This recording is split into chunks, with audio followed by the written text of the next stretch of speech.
Chapter 9. For 3 more days we continued traipsing about looking for work, coming home for diminishing meals of soup and bread in my bedroom. There were now 2 gleams of hope.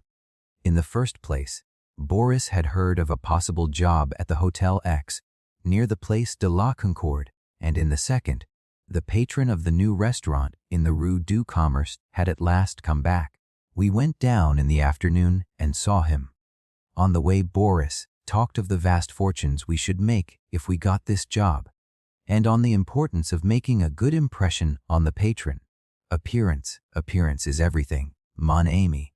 Give me a new suit and I will borrow 1,000 francs by dinner time. What a pity I did not buy a collar when we had money. I turned my collar inside out this morning, but what is the use? One side is as dirty as the other. Do you think I look hungry, mon ami? You look pale. Curse it, what can one do on bread and potatoes? It is fatal to look hungry. It makes people want to kick you. Wait. He stopped at a jeweler's window and smacked his cheeks sharply to bring the blood into them. Then, before the flush had faded, we hurried into the restaurant and introduced ourselves to the patron. The patron was a short, fattish, very dignified man with wavy gray hair, dressed in a smart, double-breasted flannel suit and smelling of scent. Boris told me that he too was an ex-colonel of the Russian army. His wife was there too, a horrid, fat Frenchwoman with a dead, white face and scarlet lips, reminding me of cold veal and tomatoes. The patron greeted Boris genially, and they talked together in Russian for a few minutes. I stood in the background, preparing to tell some big lies about my experience as a dishwasher. Then the patron came over towards me. I shuffled uneasily, trying to look servile. Boris had rubbed it into me that a plongeur is a slave's slave, and I expected the patron to treat me like dirt. To my astonishment, he seized me warmly by the hand. "So you are an Englishman," he exclaimed. "But how charming!" "I need not ask then whether you are a golfer." "Mais certainement," I said, seeing that this was expected of me. All my life I have wanted to play golf. "Will you, my dear monsieur, be so kind as to show me a few of the principal strokes?" Apparently this was the Russian way of doing business. The patron listened attentively while I explained the difference between a driver and an iron, and then suddenly informed me that it was all intendu. Boris was to be maître d'hôtel when the restaurant opened, and I plongeur, with a chance of rising to lavatory attendant if trade was good. When would the restaurant open? I asked. "Exactly a fortnight from today," the patron answered grandly. He had a manner of waving his hand and flicking off his cigarette ash at the same time, which looked very grand. "Exactly a fortnight from today, in time for lunch." Then, with obvious pride, he showed us over the restaurant. It was a smallish place, consisting of a bar, a dining room, and a kitchen no bigger than the average bathroom. The patron was decorating it in a trumpery picturesque style. He called it Old Normand. It was a matter of sham beams stuck on the plaster, and the like, and proposed to call it the Auberge Jehan Cotard, to give a medieval effect. He had a leaflet printed, full of lies about the historical associations of the quarter, and this leaflet actually claimed, among other things, that there had once been an inn on the site of the restaurant, which was frequented by Charlemagne. The patron was very pleased with this touch.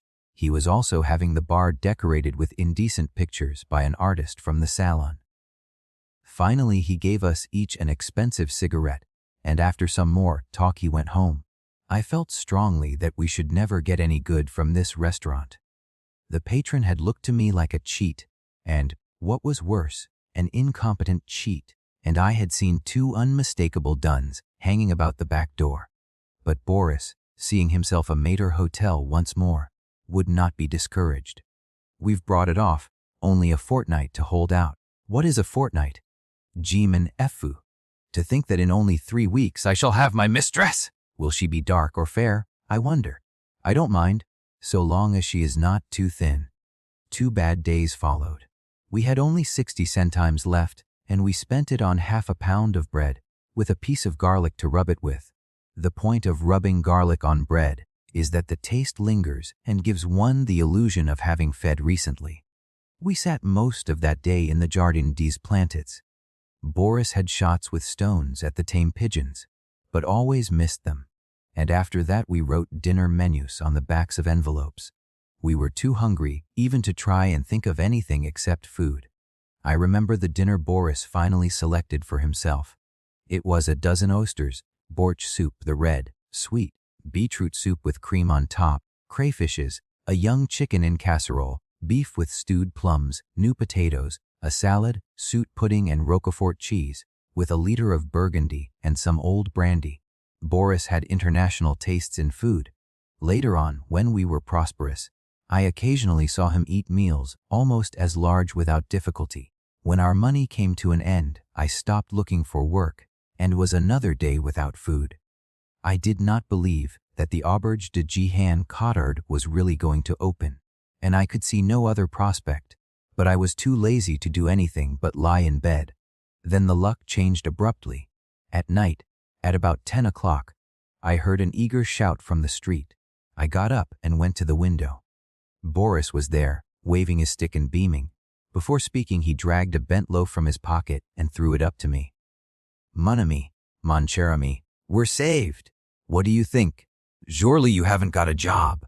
At the Hotel X, near the Place de la Concorde, 500 francs a month and food. I have been working there today. Name of Jesus Christ. How I have eaten. After 10 or 12 hours work, and with his game leg, his first thought had been to walk 3 kilometers to my hotel and tell me the good news. What was more, he told me to meet him in the Tuileries the next day during his afternoon interval, in case he should be able to steal some food for me. At the appointed time I met Boris on a public bench. He undid his waistcoat and produced a large, crushed newspaper packet. In it were some minced veal, a wedge of Camembert cheese, bread and an eclair, all jumbled together. Voila, said Boris. That's all I could smuggle out for you. The doorkeeper is a cunning swine. It is disagreeable to eat out of a newspaper on a public seat, especially in the Tuileries, which are generally full of pretty girls. But I was too hungry to care. While I ate, Boris explained that he was working in the cafetery of the hotel, that is, in English, the still room. It appeared that the cafetery was the very lowest post in the hotel, and a dreadful come down for a waiter, but it would do until the Auberge de Jehan Cotard opened. Meanwhile, I was to meet Boris every day in the Tuileries, and he would smuggle out as much food as he dared. For 3 days we continued with this arrangement, and I lived entirely on the stolen food. Then all our troubles came to an end, for one of the plongeurs left the Hotel X, and on Boris's recommendation, I was given a job there myself.